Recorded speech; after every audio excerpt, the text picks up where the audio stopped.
Hi guys, my name is Arya and welcome to this video from Edureka which will explain hash graphs to you. So without wasting much time, let's jump into the video.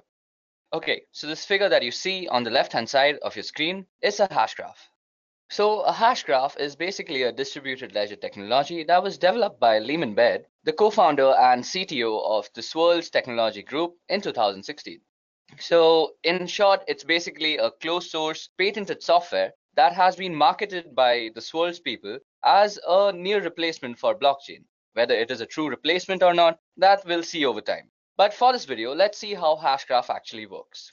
So first of all, a Hashgraph has members. So our members here are Alice, Bob, Carol, and Dave, and they're represented by the four lines that are going upwards on the left-hand side.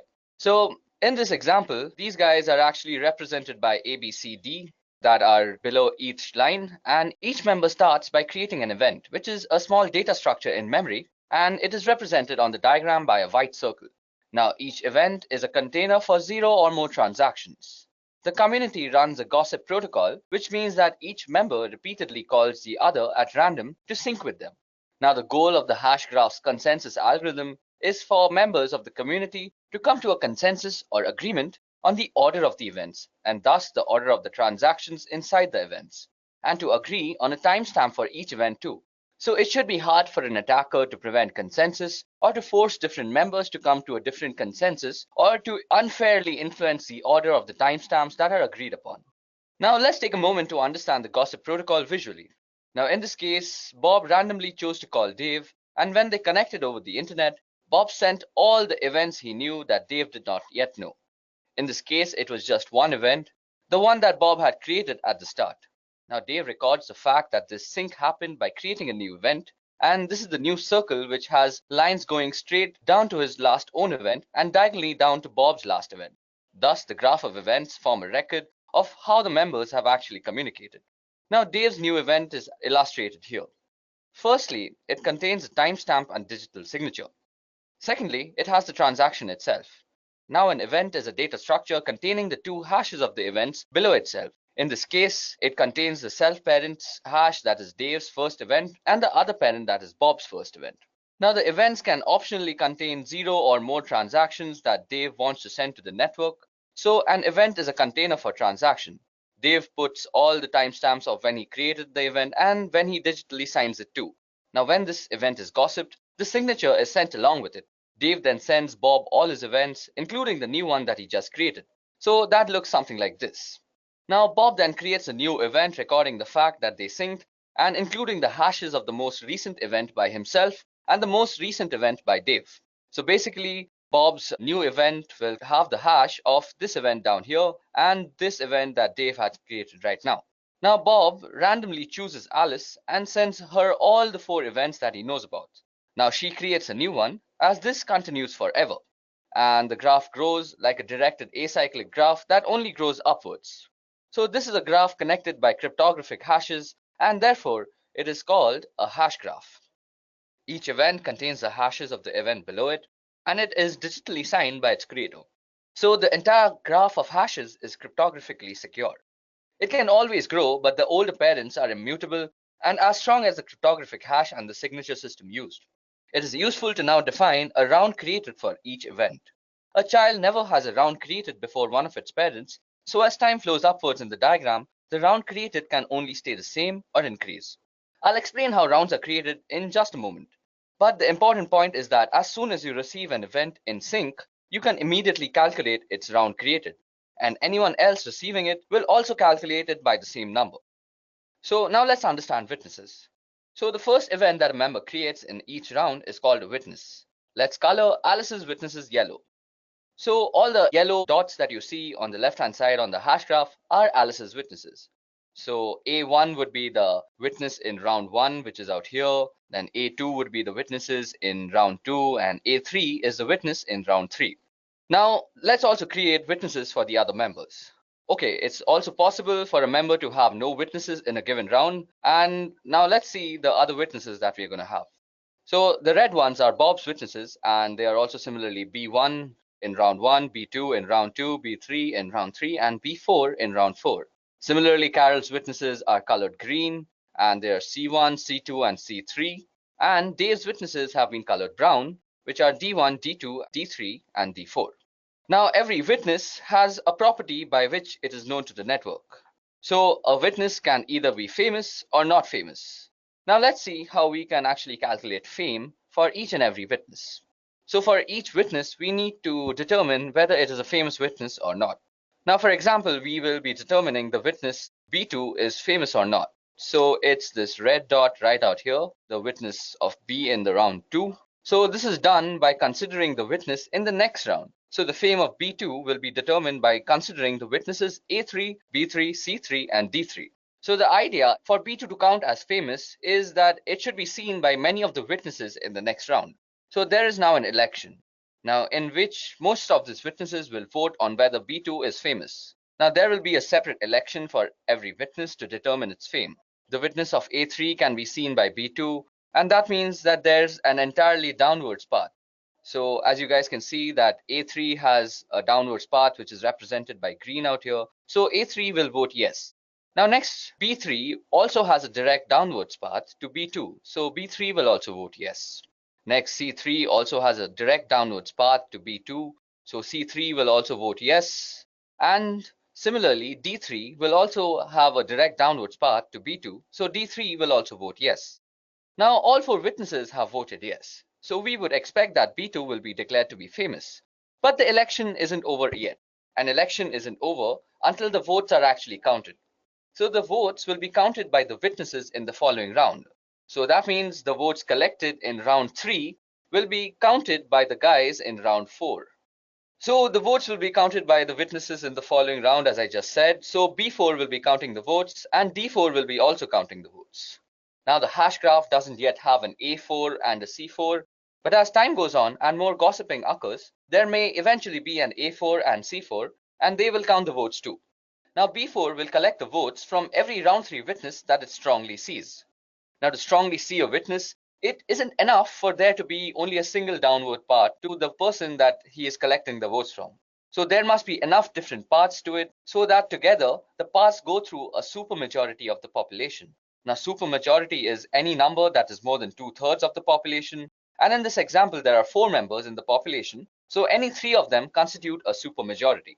Now, in this example, B4 is strongly seeing A3. The red path goes from B4 to A3 through Alice and Bob. And the other red path goes through Alice, Bob, and Dave, as you just see out here through the animation I have created. There are no paths from B4 that go through Carol to get to A3. But that's okay because Alice, Bob, and Dave make up a supermajority. So Carol isn't really needed. In fact, the second red path alone would have been enough. So therefore B4 collects the vote from A3, which is a yes, and now B4 will also try and see the votes from B3. So let's see if now B4 can strongly see B3 or not. So first of all, B4 has his first red path completely down through B3, which goes from Alice and Bob.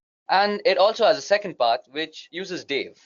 So B4 certainly strongly sees B3 and it will also collect the vote which is yes. Now B4 will also try and collect the vote from C3. So first it will check if it strongly sees C3. Now it has a path which goes from Bob, Dave and Carol. So basically B4 also strongly sees C3. Now let's try that same thing for the 4 members, that is Bob, Alice, Carol and Dave, to go through actually D3. So B4 will definitely count the votes from D3, which is also a yes. At this point, B4 has received a yes vote from a supermajority. So B4 decides that the election result is a yes. So this means that the consensus has come to the decision that B2 is indeed a famous node.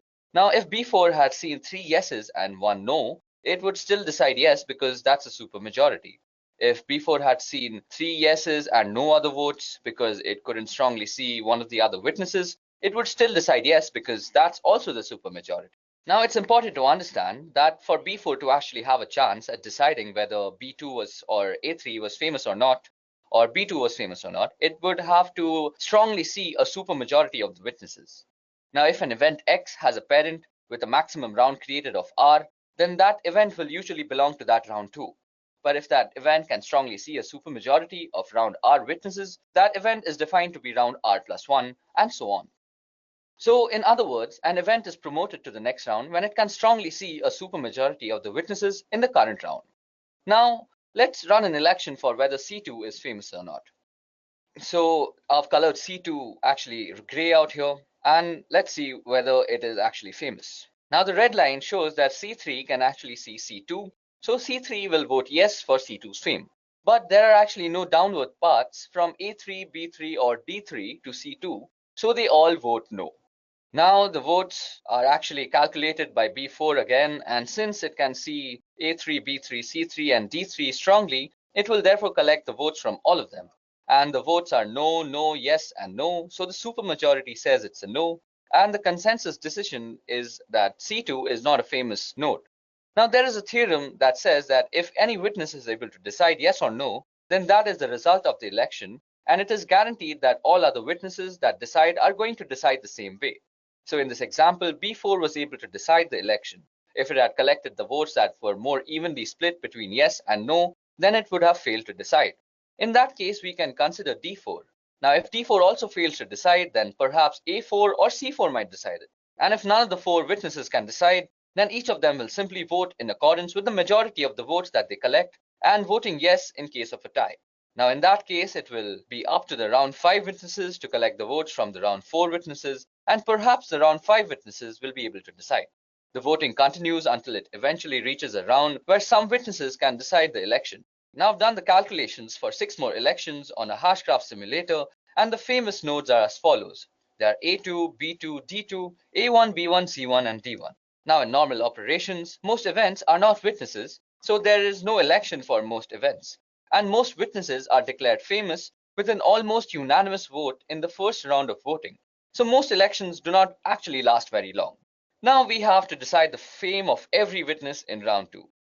Now once a round has the fame decided for all of its witnesses, it is possible to find the round received and find the consensus timestamp for a new set of events. So let's start by considering the black event just below A2. Now this event can be seen by every famous witness in round 2 that I've colored green. So these are the paths that they can see them by, as I've just shown, and this merely requires seeing and not strongly seeing. Now since the black event is seen by all of the famous witnesses in round 2, it is said to have received a round 2, or basically the round received is number 2. Now let's come to the consensus timestamps. Now the consensus timestamp for the black event can be found as follows. So firstly, we find the earliest event X by Alice, that is an ancestor of A2 and a descendant of the black event. So basically this yellow event out here that we see is the node that we are talking about. Now we have to similarly do the same thing for B, C and D. So similarly we find the earliest event Y by Bob, that is the ancestor of B2 and a descendant of the black event. And similarly we find an event Z by Dave and then take the timestamps of the event XYZ that were put in those events by their creators, sort all the timestamps in order, take the middle one from the list or the second of the middle two if they were an even number, and this median timestamp is actually the consensus timestamp for the black event, which will then stand as a timestamp for all the transactions contained in that event. Now consider the gray event below B2. It is seen by B2 but not seen by A2 or D2. So it was not seen by all the famous witnesses in round 2. So it's received a round that is later than 2. Let us take colored gray to indicate that it still hasn't received a round. We find the consensus for the 6 black events and the 4 dark green events. Now these are the 10 events that have received the round of 2, and we need to sort these 10 events into an order that all the members will agree upon. Now this agreed order is the consensus order, and this is done by sorting them in the order that they receive their rounds. So this process of voting, sorting transactions in order of timestamps, and their round receives keeps continuing, and the system serves as a list of all the ordered transactions that have been served on the network. Okay guys, so that was about hash graphs. I hope you understood this new and upcoming technology. If you have any questions, please don't forget to leave them down in the comment section below. And if you did understand anything about hash graphs, don't forget to leave a like. That's it from me. Goodbye. I hope you have enjoyed listening to this video. Please be kind enough to like it, and you can comment any of your doubts and queries, and we will reply them at the earliest. Do look out for more videos in our playlist and subscribe to Edureka channel to learn more. Happy learning!